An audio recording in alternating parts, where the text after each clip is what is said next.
इसी बीच एक बड़ी खबर का रुख करते हैं गंजमसौदा से, जहां पे पूर्व राज्यपाल अजीज कुरैशी का बड़ा बयान सामने आया है। जो मुसलमानों के हित की बात करेगा वही मुस्लिम वोट पाएगा। मुसलमान किसी के गुलाम नहीं हैं और कांग्रेस ने मुसलमानों का इस्तेमाल किया, ये बड़ा आरोप लगाया गया है। अजीज कुरैशी की तरफ से मुसलमान के वोट के लिए मुस्लिमों के साथ काम करना होगा। कांग्रेस हिंदुत्व की यात्राएं निकालते हैं। शर्म की बात है कि पीसीसी दफ्तर में भगवान की मूर्तियां लगाते हैं। जय गंगा मैया, जय नर्मदा मैया, ये शर्म की बात है और डरने की जरूरत नहीं है। कांग्रेस पार्टी से बाहर निकाल दे। तो देखिए बड़ा बयान, चुनाव के लिए कम टाइम बचा है और इसी बीच पूर्व राज्यपाल का ये एक बड़ा स्टेटमेंट सामने आया है। सीधा सीधा कहा है कि अगर वो कोई भी पार्टी मुस्लिम वोट चाहती है तो मुसलमानों के साथ काम करना होगा। यहाँ पे गंभीर आरोप, कई बड़े आरोप कांग्रेस पर लगाए हैं। उस कांग्रेस के लोग आज बात करते हैं हिंदुत्व की, यात्राओं की, जय गंगा मैया, जय नर्मदा मैया, ये शर्म की बात है। मुझे कोई डर नहीं कहना, निकाल दे गंगा पार्टी को निकाल। एक डूब बनने की बात है।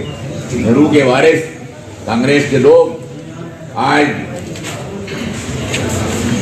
धार्मिक यात्राएं निकालते हैं, जय बोलते हैं, मैं गर्व से कहूँ मैं हिंदू हूँ बोलते हैं, हमारे पीसीसी के दफ्तर में मूर्तियाँ उठाते हैं। डूब बनने की बात है, डूब बनने की बात है। और ये हिंदुस्तान का जवान बर्दाश्त नहीं करेगा।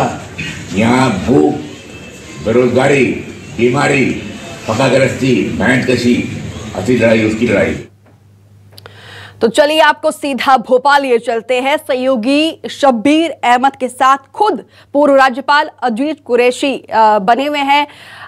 शब्बीर, जरा पहले बयान के मायने समझिए, जरा क्या कहना चाह रहे थे? आखिर इसमें क्या शर्म की बात है अगर कोई जय गंगा मैया कहता है, जो जय नर्मदा मैया कहता है तो? बिल्कुल दीपिका, सबसे बड़ा सवाल यही है कि आखिर कोई जय कहता है तो अजीज कुरैशी जी को क्या दिक्कत है, और यही जानने के लिए हम उनके पास पहुंचे हुए, उन्हीं से बातचीत करेंगे कि आखिर वो किस परिप्रेक्ष्य में ये बयान दे रहे थे। क्योंकि वो एक कार्यक्रम था, धार्मिक कार्यक्रम था, जिसके अंदर वो ये बयान देते हुए लटेरी में नजर आए थे। अजीज कुरैशी साहब, क्या बयान था वो, आपको किस उद्देश्य से वो दे रहे थे और किस कार्यक्रम में आप थे उस वक्त वहां पे? अव्वल तो मैंने कोई बयान दिया नहीं, नव धार्मिक कार्यक्रम था वो। वहाँ के कांग्रेस के लोगों की एक मीटिंग थी जो उन्होंने बुलाई थी, होती रहती है मीटिंग की। उसमें कई जगह से लोग आए थे, सीहोर से थे, भोपाल से थे, विदिशा से थे और जगहों से उनको बुलाया था। मुझे वहाँ उन्होंने बनाया था मुख्य अतिथि। तो उसमें जो तकारीर हुई थी, भाषण हुए थे लोगों के, जो बातें कही गई थी लोगों वहाँ रिगार्डिंग मुस्लिम इंटरेस्ट, वो उस पर मेरा स्पीच थी, कंक्लूडिंग स्पीच थी। मतलब तो ये बात निकल के कब सामने आ गई कि जय मैया कहने से, धार्मिक कार्यक्रम करने से, मूर्ति बिठाने से शर्म आना चाहिए? बात निकल के इसलिए आ गई कि वहाँ लोगों ने ये भजन दिए कि मुसलमानों में डर का माहौल है, मायूस हैं आजकल, वो खौफजदा हैं वो, और उनको डराने की, धमकाने की, भयभीत करने की हर तरफ कोशिश की जा रही है। जिन लोगों के हाथ में सत्ता है, हुकूमत है, उनके नेताओं की तरफ से और बड़े बड़े लोगों के भाषणों की तरफ से उनको एक खौफजदा रखकर। सर, आपको खौफ ज़्यादा जो आप जिक्र कर रहे हैं कि डर का माहौल है पूरे देश में, तो सवाल यह है कि डर पे बात करनी थी, ना कि आपने तो आपकी पार्टी को ही घेर दिया जो सवाल उठाए गए। बात थी मुसलमानों की। मुसलमानों को उनके बराबर राइट मिलना चाहिए, उनको बराबर अधिकार मिलना चाहिए और मुसलमानों को टेकन फॉर ग्रांटेड नहीं लेना चाहिए। ये बात सबसे मैंने कही, कांग्रेस वालों से मैंने कही आके ये, और ये कहा बात चुनाव आ रहा है तो शिकायत आम मुसलमानों को है कि उनको प्रॉपर नुमाइंदगी नहीं दी जाती, जिससे टिकट मिलना चाहिए उनको, और टिकट नहीं मिलते उनको, संस्थाओं में जगह नहीं मिलती उनको। यहाँ तक कि लोगों ने ये तक कहा कि इंडिया जो पार्टी बनी है उसमें कोई मुसलमान नहीं है, 26 पार्टियाँ बनी हैं उनमें कोई मुसलमान किसी ओहदे पे नहीं है। ये लोगों ने मुझसे पूछा वहाँ आगे, तो ये सब बातें थी।